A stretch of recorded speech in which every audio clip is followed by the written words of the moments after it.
नमस्कार दोस्तों, आपका फिर से स्वागत है इस यूट्यूब चैनल पर। हम लोग आज एसएससी जीडी के प्रीवियस ईयर क्वेश्चन को डिस्कस करेंगे। देखिएगा, सबसे आसान एग्जाम मिलता है एसएससी जीडी को। कहा जाता है कि अगर आप डेली एक प्रैक्टिस सेट यानी कि 20 क्वेश्चन भी अगर डिस्कस करते हैं और उससे रिलेटेड अगर 4-5 क्वेश्चन हर क्वेश्चन पे मिलता है तो लगभग 80 से 100 क्वेश्चन आपको डेली मिलते हैं। और इतना क्वेश्चन अगर आप रोज़ याद कर ले 365 दिन में लगभग आपको 35 से 36 हज़ार क्वेश्चन आपको मिल जाते हैं। और इतना क्वेश्चन काफ़ी सफिशियंट है जीडी निकालने के लिए। कोई दुनिया की ताकत आपको रोक नहीं सकती। आइए देखते हैं आज कौन कौन से प्रश्न आपको मिलते हैं। चलिए क्वेश्चन नंबर देखते हैं। 201 क्या कहता है, निम्न में से किस पंचवर्षीय योजना के दौरान भारत को बांग्लादेशी शरणार्थियों की घुसपैठ की चुनौती का सामना करना पड़ा। ऑप्शन है ए छठी योजना, बी चौथी योजना, सी द्वितीय योजना, डी पांचवी योजना। सही आंसर होगा ऑप्शन नंबर बी चौथी पंचवर्षीय योजना। ठीक है, 1971 में भारत का बांग्लादेश या पाकिस्तान से युद्ध होता है। इस दौरान बांग्लादेश से बहुत सारे शरणार्थी भागकर भारत में आते हैं, जिससे भारत की अर्थव्यवस्था भी बुरी तरह प्रभावित होती है। ठीक है, तो इससे क्वेश्चन आएगा कि चौथी पंचवर्षीय योजना का समय क्या था, तो बोलेंगे 1969 से 1974 तक ये 4th-5th ईयर प्लान का पीरियड था। ठीक है, 1971 में बांग्लादेश को आज़ादी मिली थी। बांग्लादेश युद्ध भी हुआ था और बांग्लादेश को आज़ादी मिली थी। ठीक है, चलिए नेक्स्ट क्वेश्चन देखें। भारतीय प्रेस अधिनियम इंडियन प्रेस एक्ट जो सरकार को भारत में प्रेस को नियंत्रित करने के लिए व्यापक अधिकार प्रदान करता था, किस वर्ष पारित किया गया था। ऑप्शन है A 1910, option B 1911, option C 1913, option D 1912। सही आंसर होगा ऑप्शन नंबर ए 1910। देखिएगा, भारत में अंग्रेजों के समय में भारतीय प्रेस अंग्रेजों के खिलाफ जहर उगलते थे या भारतीयों को मोटिवेट करते थे, जिसके चलते अंग्रेज इन पत्र पत्रिकाओं को या समाचार पत्रों को सप्रेस करना, दबाना चाहता था। ठीक है, इसी समय लॉर्ड मिंटो गवर्नर थे और उन्होंने 3-4 पत्रिकाओं को ध्यान में रह करके, ठीक है, जैसे बोले हिंदू, नहीं द हिंदू कह सकते हैं, द हिंदू, उसके बाद अमृत बाजार, अमृत बाजार, ठीक है, उसके बाद केसरी। इन पत्रिकाओं को, समाचार पत्रिकाओं को बैन करने के लिए या भारतीय भाषाओं को बैन करने के लिए इंडियन प्रेस एक्ट लाया गया था। हालांकि इसके बाद देखेंगे एक और था vernacular press act. Vernacular press act भी लाया गया था, ठीक है, जो 1878 में आया था, है ना, जिसको लॉर्ड रिपन ने खत्म किया था और लिट्टन ने इसे लागू किया था, लिट्टन के द्वारा। ठीक है, चलिए नेक्स्ट क्वेश्चन देखिए। स्वच्छ भारत अभियान किस भारतीय राष्ट्रीय पर्व पर मनाया जाता है। ऑप्शन है ए गणतंत्र दिवस, बी गांधी जयंती, सी स्वतंत्रता दिवस, डी नव वर्ष। ठीक है, तो सही आंसर होगा ऑप्शन नंबर बी गांधी जयंती या महात्मा गांधी के बर्थडे पर। ठीक है, कब महात्मा गांधी 2 अक्टूबर 2014 को यह लागू किया गया या आरंभ हुआ। ठीक है, लक्ष्य क्या था, इसका टारगेट था 2019 2 अक्टूबर को 2019 तक 150वीं वर्षगांठ के समय, वर्षगांठ तक भारत को खुले में शौच से मुक्त करना था। क्या बोलेंगे, खुले में शौच, यानी कि भारत को स्वच्छ बनाने का प्लान था। चलिए नेक्स्ट क्वेश्चन देखें। भारतीय संविधान के अनुसार संविधान की व्याख्या में अंतिम प्राधिकारी कौन होता है, यानी कि अंतिम अथॉरिटी किसे माना गया है। ऑप्शन है ए सर्वोच्च न्यायालय, बी संसद, सी राष्ट्रपति, डी लोकसभा। सही आंसर होगा ऑप्शन नंबर ए सर्वोच्च न्यायालय। ठीक है, सर्वोच्च न्यायालय से क्वेश्चन आ सकता है, भारत देश में अगर कोई भी व्यक्ति को मौलिक अधिकार के छीनने का या मौलिक अधिकार के हनन होने का शंका या डर लगता है तो वह व्यक्ति हाई कोर्ट या सुप्रीम कोर्ट डायरेक्ट जा सकता है। ठीक है, इससे एक और क्वेश्चन क्या आ सकता है कि सर्वोच्च न्यायालय किस आर्टिकल में है? तो 124 से 147 अनुच्छेद तक सर्वोच्च न्यायालय का आर्टिकल्स आता है। ठीक है, आर्टिकल 32 के तहत संविधान का रक्षा करने की जिम्मेदारी होती है। ठीक है, जिसके चलते सुप्रीम कोर्ट रिट जारी करता है और मौलिक अधिकारों की रक्षा करता है। नेक्स्ट क्वेश्चन देखें, भारतीय कृषि पर हरित क्रांति का प्राथमिक प्रभाव क्या था? औद्योगिक क्षेत्र में रोजगार में कमी, खाद्यान्न आयात पर निर्भरता बढ़ती है, खाद्यान्न में आत्मनिर्भरता या खाद्यान्न उत्पादन में गिरावट।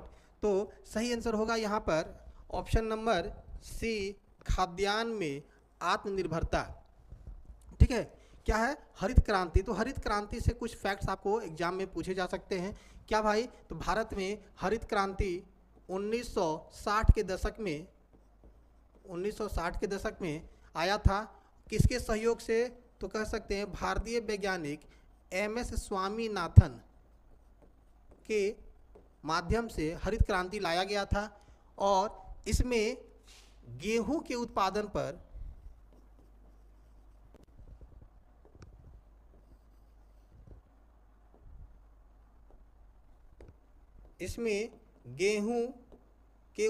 पर ध्यान दिया गया। 500% ग्रोथ गेहूं पर हुआ था। ठीक है, और धीरे धीरे देखते देखते भारत खाद्यान्न में आत्मनिर्भरता की ओर कदम बढ़ाने लगा और भारत अब दूसरे देशों से अनाज मंगाने से बचता है, अब तो निर्यात भी करता है। चलिए नेक्स्ट क्वेश्चन देखें, 2011 की जनगणना के अनुसार निम्न में से किस राज्य में पुरुष साक्षरता दर सबसे अधिक दर्ज की गई थी? ऑप्शन है ए केरल, बी मिजोरम, सी गोवा, डी सिक्किम। तो सही आंसर होगा ऑप्शन नंबर ए केरल। आपको पता है कि केरल भारत का सबसे साक्षर राज्य है। ठीक है, तो जब भारत का सबसे साक्षर राज्य है तो यहाँ पर पुरुष या स्त्री दोनों की जनसंख्या में साक्षरता दर सबसे अधिक होगी। तो क्वेश्चन दे सकता है कि क्या भाई? तो बोल सकते हैं कि मेल में साक्षरता दर कितनी है? तो बोलेंगे 96% अप्रॉक्स, राउंड फिगर में बोले, लेकिन अगर ध्यान दें तो 96.11% भी होगा। ठीक है, और अगर यही बोला जाए कि फीमेल में साक्षरता दर कितनी है तो बोलेंगे 92.07%। और ओवरऑल मिला के बोला जाए कि केरल में साक्षरता दर कितनी है तो आंसर होगा 96%। चलिए नेक्स्ट क्वेश्चन देखिए, भारतीय संविधान के भाग 4 में निम्न में से किसके संदर्भ में उल्लेख किया गया है?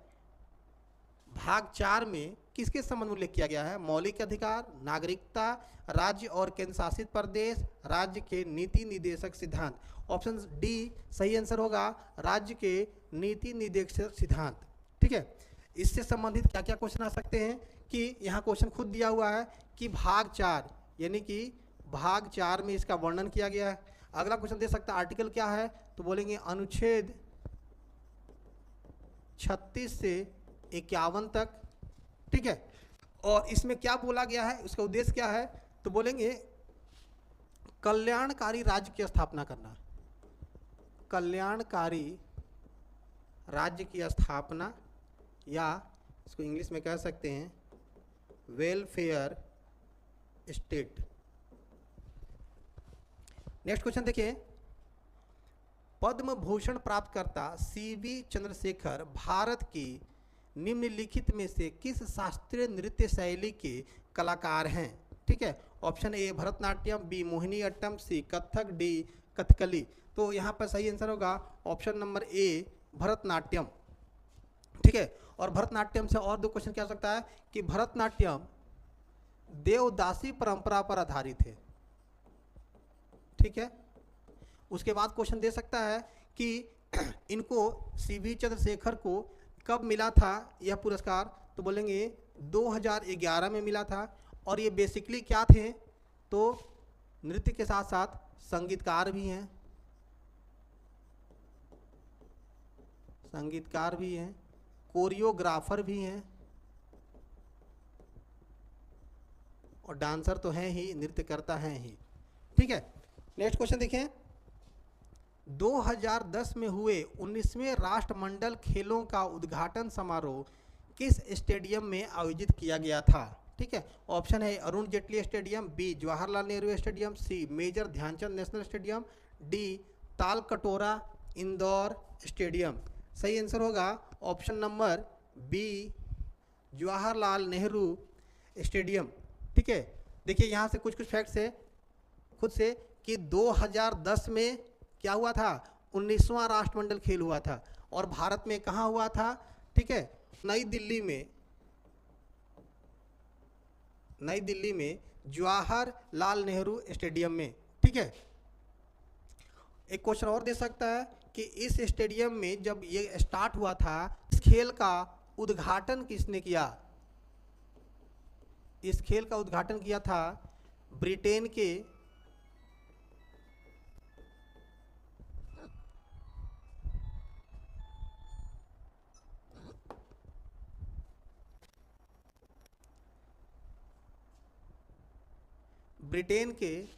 प्रिंस या किंग, दोनों बोल सकते हैं। कौन? Charles third. नेक्स्ट क्वेश्चन देखें। अगस्त 2024 में सीमा सुरक्षा बल बीएसएफ का महानिदेशक यानी डायरेक्टर जनरल निम्नलिखित में से किसे नियुक्त किया गया? Option A Amrit Mohan Prasad, B Daljit Singh Chaudhary, C Nitin Agarwal, D Pankaj Kumar Singh. सही आंसर होगा option number B Daljit Singh Chaudhary.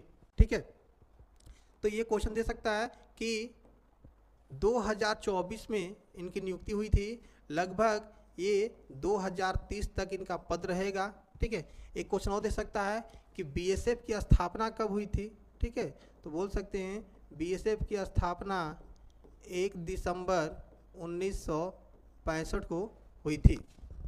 Next question देखिए। किस पंचवर्षीय योजना के दौरान आत्मनिर्भरता पर विशेष रूप से जोर दिया गया? ऑप्शन है ए छठी पंचवर्षीय योजना, बी प्रथम पंचवर्षीय योजना, सी तीसरी पंचवर्षीय योजना, डी नौवीं पंचवर्षीय योजना। सही आंसर होगा ऑप्शन नंबर सी तीसरी पंचवर्षीय योजना। याद रखिएगा, पंचवर्षीय योजना से और कैबिनेट से हमेशा एक क्वेश्चन हर एग्जाम में दे रहा है। ठीक है, तो कह सकते हैं कि तीसरी पंचवर्षीय योजना से क्या पूछ सकता है कि सर इसका कार्यकाल क्या है? तो बोलेंगे 1961 से 66 तक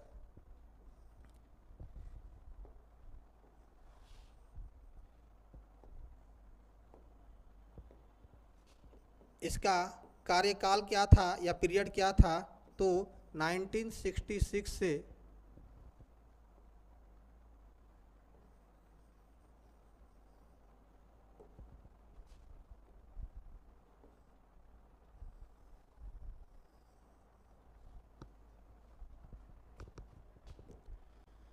किस पंचवर्षीय योजना के दौरान आत्मनिर्भरता पर विशेष रूप से जोर दिया गया था? ऑप्शन ए छठी पंचवर्षीय योजना, बी प्रथम पंचवर्षीय योजना, सी तीसरी पंचवर्षीय योजना, डी नौवीं पंचवर्षीय योजना। सही आंसर होगा ऑप्शन नंबर सी तीसरी पंचवर्षीय योजना। देखिएगा, पंचवर्षीय योजना से और जनगणना से हर एग्जाम में एक क्वेश्चन दे रहा है ना, तो इसका पूरा आपको डेटा याद रखना पड़ेगा। तीसरी पंचवर्षीय योजना से क्वेश्चन देगा कि इसका समय क्या रहा था, तो बोलेंगे 1961 से 66 तक। ठीक है, एक चीज़ और याद रखना है कि 1962 में चीन युद्ध हुआ था। ठीक है, और इसी दरमियान भारत में खाद्यान्न के लिए काफ़ी दिक्कत हो गया। इसी समय हम लोग हरित क्रांति पर विशेष रूप से बल दिए थे। ठीक है, एक क्वेश्चन और दे सकता है कि यह प्लान किसने बनाया था या किस पर आधारित था? तो कह सकते हैं, तो बोलेंगे जॉन सैंडी प्लस सुखमय चक्रवर्ती, इन दोनों ने मिलकर इसका प्लान बनाया था और इसे मॉडल भी कह सकते हैं। नेक्स्ट क्वेश्चन देखें। यदि अनुच्छेद 352 के अंतर्गत राष्ट्रीय आपातकाल लागू हो तो संसद विधानसभाओं का कार्यकाल एक बार में बढ़ा सकती है। ठीक है, 1 वर्ष तक, 1 माह तक, 6 माह तक या 9 माह तक। तो याद रखना है कि इसका आंसर होगा 1 वर्ष तक। ठीक है, ऑप्शन नंबर ए। याद रखना है कि 352 इमरजेंसी का समय है, राष्ट्रीय आपातकाल का समय है। अगर इस तरह कंडीशन होता है, ठीक है, तो एक बार में हम एक साल बढ़ाएंगे, एक साल बढ़ेगा।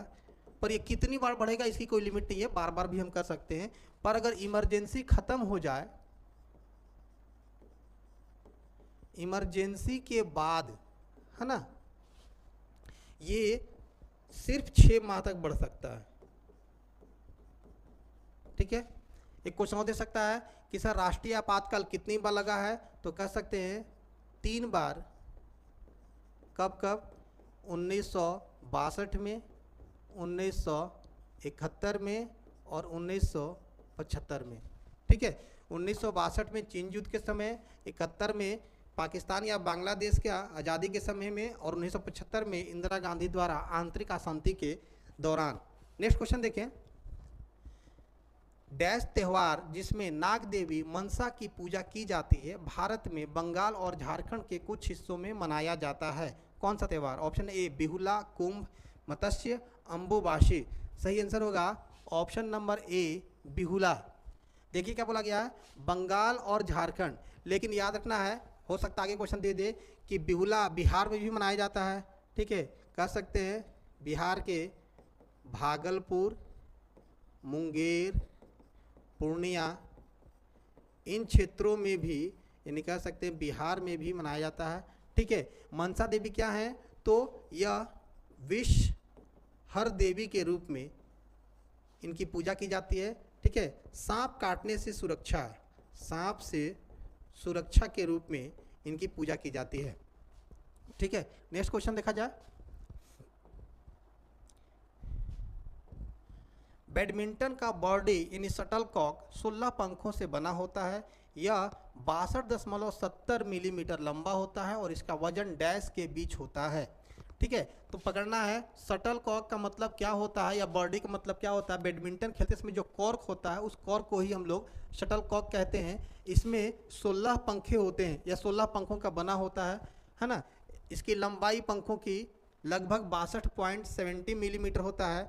इसका वजन बताना है कि वजन क्या है। ठीक है, ऑप्शन है ए 2.74 और 5.0, 4.74 और 5.5 ग्राम, 2.74 और 3.5 ग्राम, 4.22 और 5.5 ग्राम, यानी यहाँ से लेकर के इतना के बीच में होता है। सही आंसर होगा ऑप्शन नंबर बी 4.74 और 5.5 ग्राम।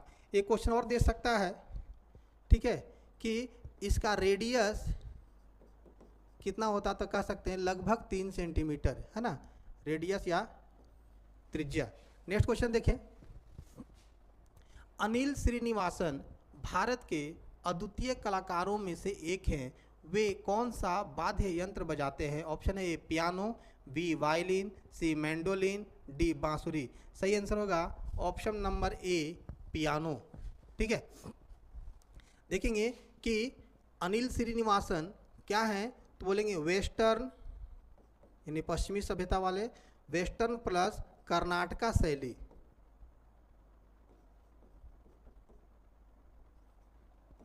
कर्नाटका शैली के, ठीक है, ये कलाकार हैं, है ना। चेन्नई या तमिलनाडु इनका बर्थ प्लेस है या इनका हाउस लैंड है। नेक्स्ट क्वेश्चन देखिए। आईपीएल 2025 का सर्वश्रेष्ठ खिलाड़ी मोस्ट वैल्यूएबल प्लेयर किसे चुना गया था? Option A Surya Kumar Yadav, B Sai Sudharsan, C Rohit Sharma, D Virat Kohli. ठीक है, सही आंसर होगा option number A Surya Kumar Yadav. ठीक है, इनसे और एक दो क्वेश्चन पूछ सकता है कि किस टीम का नेतृत्व किए दिया खेले थे, तो बोलेंगे मुंबई इंडियंस को नेतृत्व किए थे या मुंबई इंडियंस की तरफ खेल रहे थे। ठीक है, इनको जो काफ़ी अच्छे खेले थे नाम है साई सुदर्शन। ठीक है, दूसरे सर्वश्रेष्ठ खिलाड़ी कह सकते हैं, और ये 759 रन बनाए थे। ठीक है, और ये खेल रहे थे गुजरात टाइटंस की तरफ से। गुजरात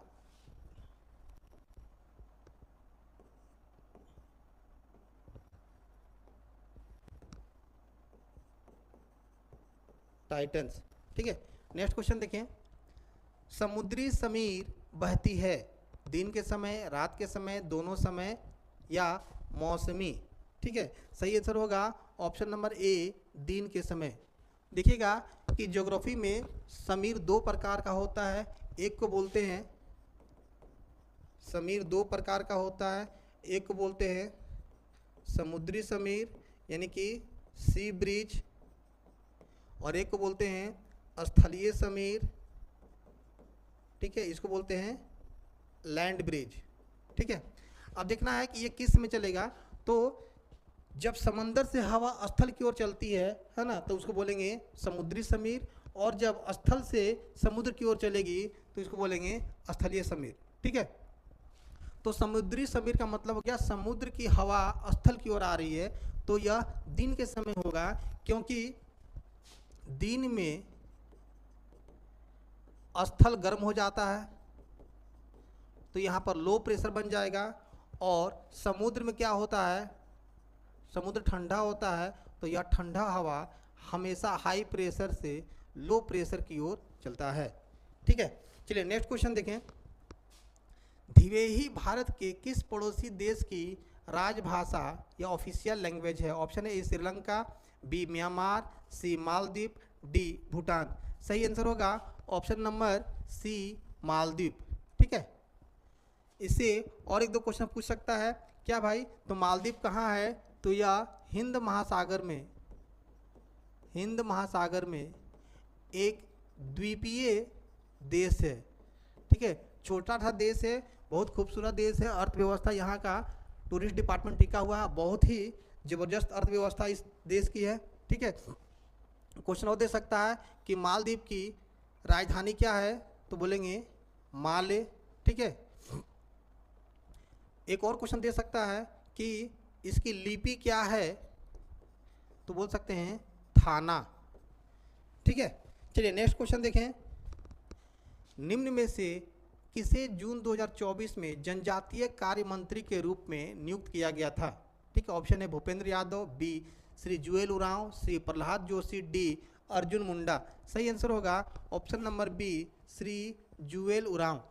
ठीक है, देखेंगे कि यह आदिवासियों के सबसे बड़े नेता है, और किस क्षेत्र से इनका संसदीय क्षेत्र पूछ सकता है कि इनका संसदीय क्षेत्र क्या रहा, तो बोलेंगे कि यह सुंदरगढ़ उड़ीसा के सांसद हैं। चलिए नेक्स्ट क्वेश्चन देखें, भारत सरकार अधिनियम 1919 का आधार बनी सिफारिशों के पीछे प्रमुख व्यक्ति कौन थे। लॉर्ड लिनलिथगो और एडविन मोंटेगू, लॉर्ड इरविन और एडविन मोंटेगू, लॉर्ड चेम्सफोर्ड और एडविन मोंटेगू, लॉर्ड कर्जन और एडविन मोंटेगू। सही आंसर होगा option number C Lord Chelmsford और एडविन मोंटेग्यू। ठीक है, इस समय क्या हुआ था, और एक दो फैक्ट्स जान ले। ठीक है, कि इस समय डायरकी सिस्टम यानी कह सकते हैं द्वैध शासन लागू हुआ था। ठीक है, इसमें देखिएगा कि 1909 में मुसलमानों का नेता मुसलमान बनेगा ऐसा, यानी कि धार्मिक रूप से बीजारोपण कर दिया गया था। इसमें क्या किया था, सिख ईसाई और एंग्लो इंडियन को बांटने का प्रयास किया गया, या कम्युनल अवार्ड को और फैलाया गया। चलिए नेक्स्ट क्वेश्चन देखें। चलिए आज तक के लिए इतना ही, नेक्स्ट वीडियो में फिर मिलेंगे। अगर कोई आपका सुझाव हो तो कमेंट करके ज़रूर बताएं, ताकि हम और बेहतर आपको कंटेंट ला के दे सके, या कोई डिमांड हो तो ज़रूर बतलाएं। Thank you.